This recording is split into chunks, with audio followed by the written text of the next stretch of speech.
प्रेम, प्यार, रोमांस, इश्क, मोहब्बत, चाहत से लबरेज ये शब्द सुनते ही आंखों में अपने आप कई सपने पलने लगते हैं। गालों पर हया की एक लालिमा सी छा जाती है। मुझे भी इस इश्क के रोग ने छू लिया था। 23 साल की थी मैं। नई नई नौकरी लगी थी।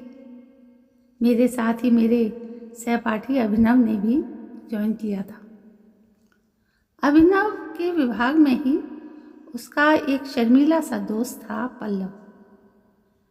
अभिनव से मेरा काफ़ी दोस्ताना व्यवहार था। इसी बीच पल्लव का मुझे चुपचाप देखना, आंखें झुकाकर बातें करना और बहुत ही सलीके से व्यवहार करना बेहद भाने लगा था। पल्लव की यही बातें मुझे बार बार अभिनव के विभाग की ओर जाने को मजबूर कर देती थी।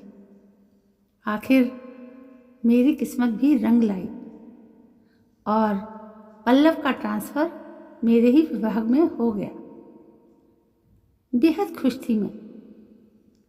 हद तो तब हो गई जब हम दोनों को एक ही प्रोजेक्ट पर काम करने का मौका मिला। अब धीरे धीरे हमें करीब आने का मौका भी मिला। दोस्ती गहरी हुई और फिर ये दोस्ती प्यार में बदल गई। पल्लव ने भी अपने प्यार का इजहार इशारों इशारों में कर ही दिया। हाँ, हमने आपस में कोई वादे नहीं किए थे, पर हमारे प्यार को मंजिल मिलेगी ये विश्वास हम दोनों को ही था। लेकिन नियति पर कब किसका जोर चला है। मैंने विभागीय परीक्षा दी थी और उसके लिए भी पल्लव ने ही मुझे प्रोत्साहित किया था। हमने साथ साथ तैयारी की। दुर्भाग्यवश पल्लव परीक्षा उत्तीर्ण नहीं कर पाया और मैं पास हो गई थी। विभाग में रिक्त पद होने के कारण मेरा अधिकारी पद पर चयन हो गया। अगली विभागीय परीक्षा को अभी समय था। मैंने पल्लव का हौसला बढ़ाया,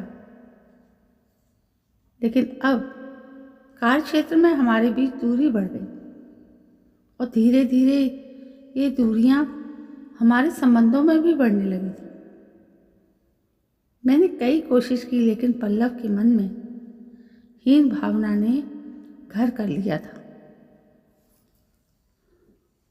वो मुझसे नज़र चुराने लगा था, दूरी बनाए रखने के प्रयास करने लगा था। कुछ पूछती तो यूं ही कहता कि मैं तुम्हारे लायक ही नहीं। शायद पल्लव जानबूझकर मुझसे दूर जाना चाहता था।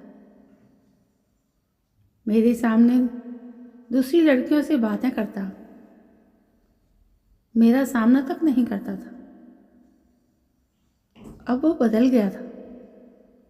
मैंने फिर कोशिश की तो उसने कहा, मैं चाहता हूँ कि तुम मुझे भूल जाओ, मुझसे घृणा करो, क्योंकि मेरा तुम्हारा कोई मुकाबला नहीं। तुम्हें मुझसे बेहतर जीवन साथी मिलेगा।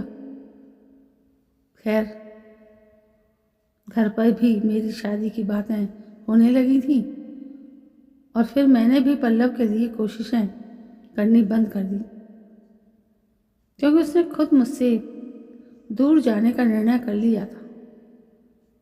मेरी शादी हो गई। पति के रूप में बेहद शालीन और प्यार करने वाला साथी जरूर मिला, लेकिन मेरा पहला प्यार तो पल्लव था। कुछ समय बाद पता चला कि पल्लव के पिताजी ने काफ़ी दहेज लेकर एक लड़की से उसकी शादी कर दी। मेरा पहला प्यार दम तोड़ चुका था। कई वर्षों बाद किसी समारोह में अचानक हमारा आमना सामना हुआ। साधारण सी औपचारिक बात के बाद हम दोनों अपनी अपनी राह चल दिए, यूं ही अपने अपने सफ़र में गुम, कहीं दूर मैं कहीं दूर तुम।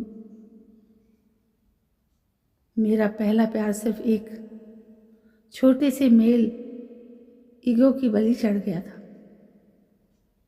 काश पल्लव तुमने अपना वो झूठा ईगो छोड़ दिया होता, काश। लेकिन अब कोई फ़ायदा नहीं ये सोचने का, क्योंकि नियति को यही मंजूर था। तो दोस्तों, ये था पहले अफेयर का सफ़र, जो बहुत प्यारा था लेकिन पूरा ना हो सका। तो दोस्तों, कैसी लगी आपको ये कहानी? यदि पसंद आई तो प्लीज़ लाइक शेयर कमेंट करें। कल मैं फिर हाजिर होती हूँ, तब तक के लिए जय हिंद, वंदे।